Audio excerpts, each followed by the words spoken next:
English. Karen's neighbor won't stop stealing my electricity to charge her car. I live in a quaint middle-class suburban neighborhood located on a quiet street where the homes are modest, but well-maintained. My house is a small single-family residence, charming mid-century modern design with clean lines and large windows that let in the morning sunlight. The front yard is a meticulously maintained patch of green with a few flower beds that add pops of color. The narrow but functional driveway is shared with a neighboring property. The rental home has seen many tenants over the years. The shared driveway has always been a point of harmony between my neighbors and I. The previous tenants have always consulted me before using shared resources. We communicated well, worked together on maintenance tasks, and made sure the driveway was clear for both of our vehicles. There were no issues with parking or use of shared spaces. It was a seamless arrangement that made living here comfortable. Then along came Jill and her boyfriend Steven. They moved into the neighboring rental property, and from the start Jill's demeanor was very different. She exuded an aura of entitlement, often ignored my presence with English brief, a nod or a glance of disinterest. Steven, on the other hand, seemed less engaged, more passive, and rarely engaged in the dynamics between us. First interactions, they were friendly with me, but it didn't take long for signs of inconsiderateness to emerge. Jill drove a flashy new sports car that took up most of the driveway alongside sleek vehicles with polished exteriors and roaring engines, in stark contrast to my modest sedan. Often sitting there taking up space meant for both of our vehicles, so I had to awkwardly maneuver around it. I tried to brush it off at first, thinking it was just a temporary inconvenience, but it became a recurring problem. The real problem started when Jill started throwing loud parties late into the night, with the music being loud, guests coming and going all the time, and the noise disrupting the peace of our once peaceful neighborhood. Beer bins, wrappers, and party-related debris were regularly left in the common area, making the driveway and front yard look like a dump. I found myself cleaning up after his guests, a task that felt increasingly unfair on several occasions. Jill and Street were blocking my drive, causing me to be late every time. I felt a surge of frustration, but I tried to approach the situation calmly, hoping that a direct conversation would resolve the issue. I knocked on their door, explaining my concerns and asking them to be more considerate. Jill's dismissive response brushed my concerns off as trivial. Steven remained silent, offering no support or acknowledgement. As the weeks went by, the situation worsened. Jill's parties became more frequent and louder. The litter increased, and the parking issues became more glaring. I felt like I was living in someone else's world where my comfort and peace were secondary to their wishes. The shared driveway that was once a symbol of neighborly cooperation had become a constant source of tension and frustration. I couldn't continue to let Jill and Steven trample on my rights and peace of mind, but I also knew that confronting them directly would yield no results. I needed a plan for how to assert my rights without escalating the conflict further. The thought of involving the authorities crossed my mind, but I hesitated, unsure of the repercussions. I decided to start by documenting everything: the date, time, and nature of each incident. I hoped having records would help me make a stronger case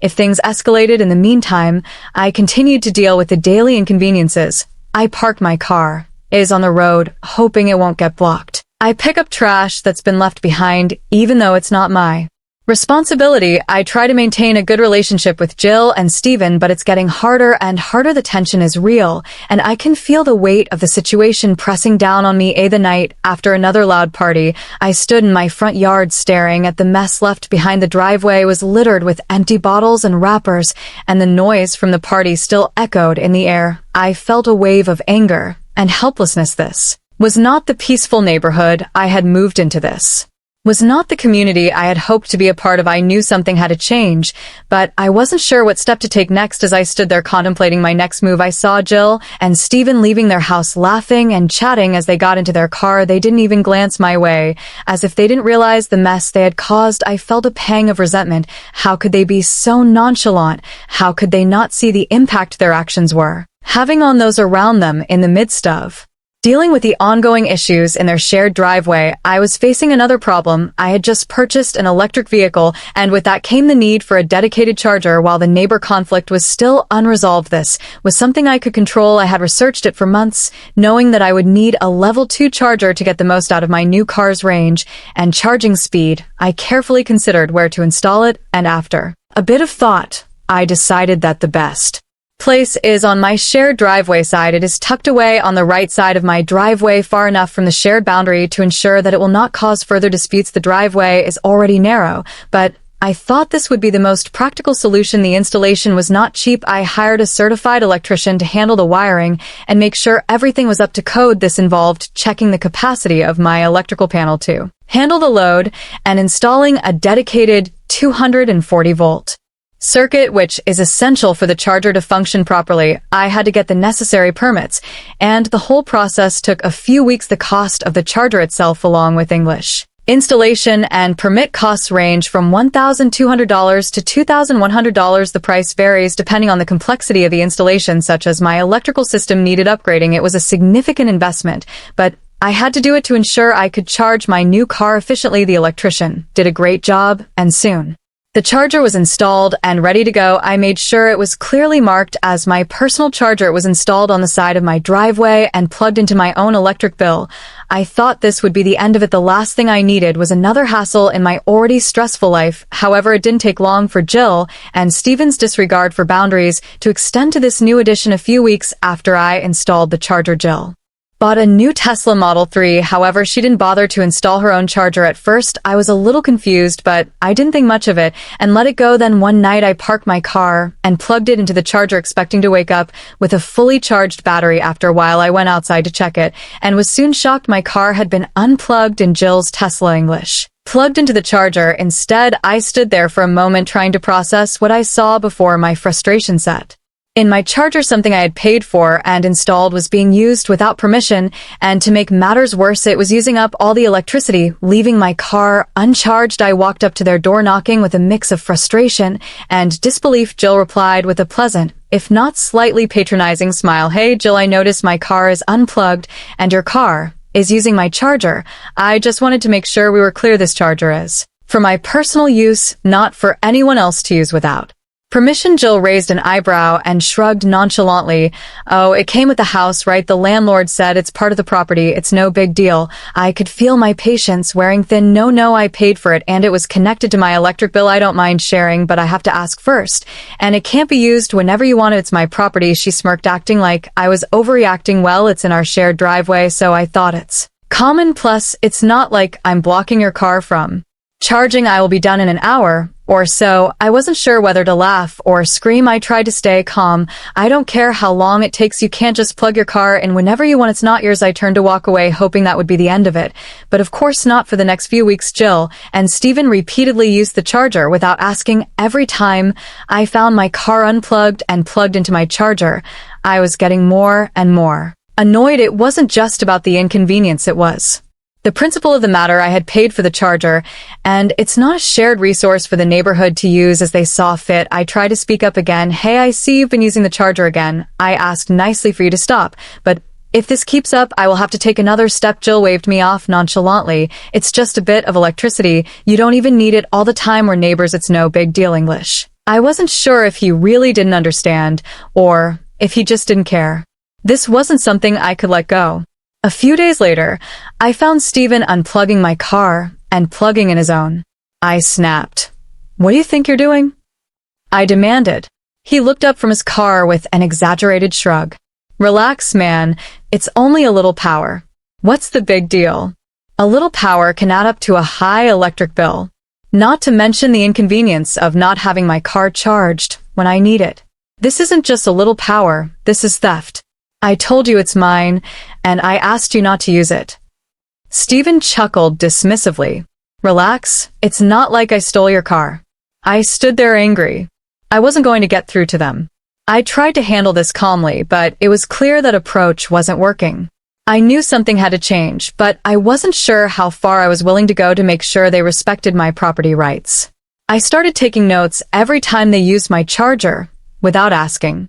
I began to realize English. How much it was affecting my day-to-day life, my ability to charge my car for work, the rising cost of my electricity bill, and the growing sense that Jill and Steven felt entitled to things that were not theirs. The line had been crossed, and it was time to figure out how to deal with it once and for all. After weeks of frustration, I finally reached my breaking point.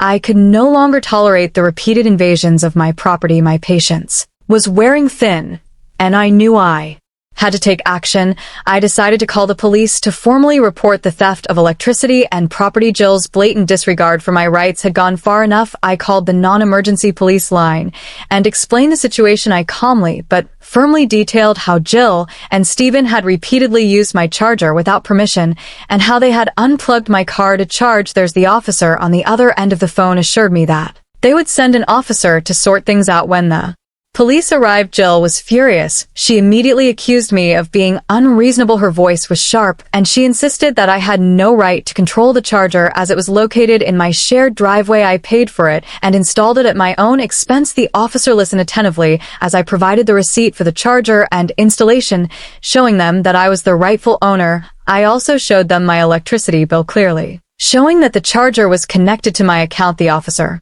checked the documents, and then turned to Jill, who was still arguing. After a brief exchange, the officers quickly realized Jill's claims were baseless. One of the officers explained to her that the charger was not part of the lease agreement, and that it belonged to me. Jill's face turned to embarrassment as the officers pointed out that using my charger without permission was rude and wrong, which shocked me. Jill became defensive, accusing the officers of siding with me. The officers calmly explained that her behavior could be considered false reporting and that she could face legal consequences if she continued with this baseless claim. The officers explained to Jill that she had no right to use the charger. You should leave it alone. The officers told her in no uncertain terms, this is your neighbor's property. If you continue to bother her, there will be legal consequences. Jill stood there angrily before turning and storming back into her house. She looked at me one more time before disappearing.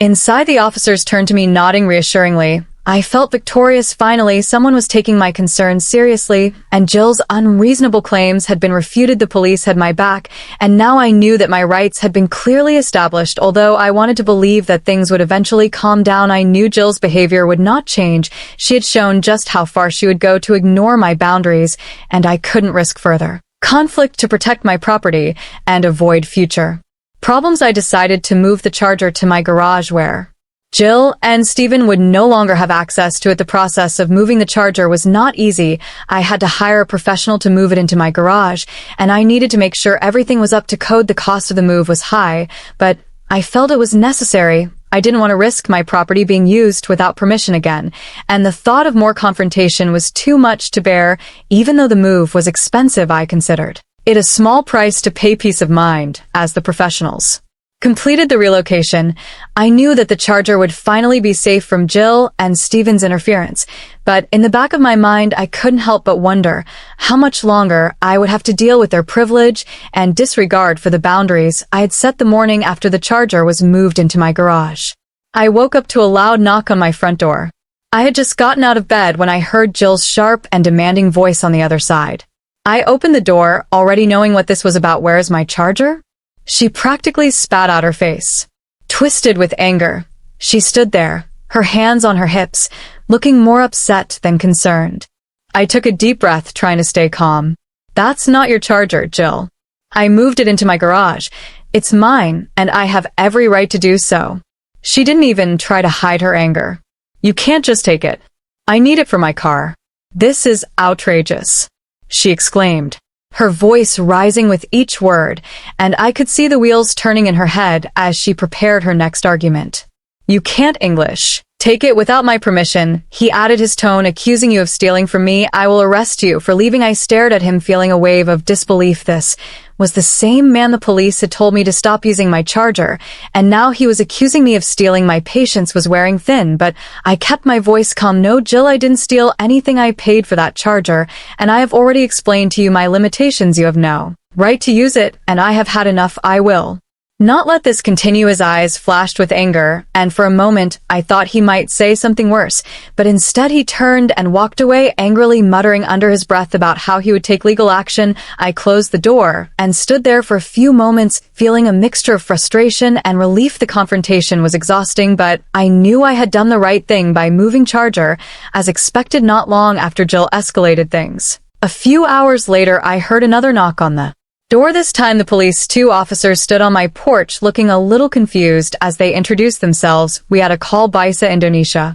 About a missing charger, one of the officers said Jill claimed it was stolen from her. I tried to keep my expression neutral as I invited them, and I happily explained the situation. I said, pointing towards the living room, it was actually my charger, and I had moved it to my garage. Jill had no right to use it, and I had asked her repeatedly not to use it. I could see the officers exchanging glances as I showed them the receipt for the charger and its installation. I also gave them a copy of my electric bill proving the charger was connected to my account.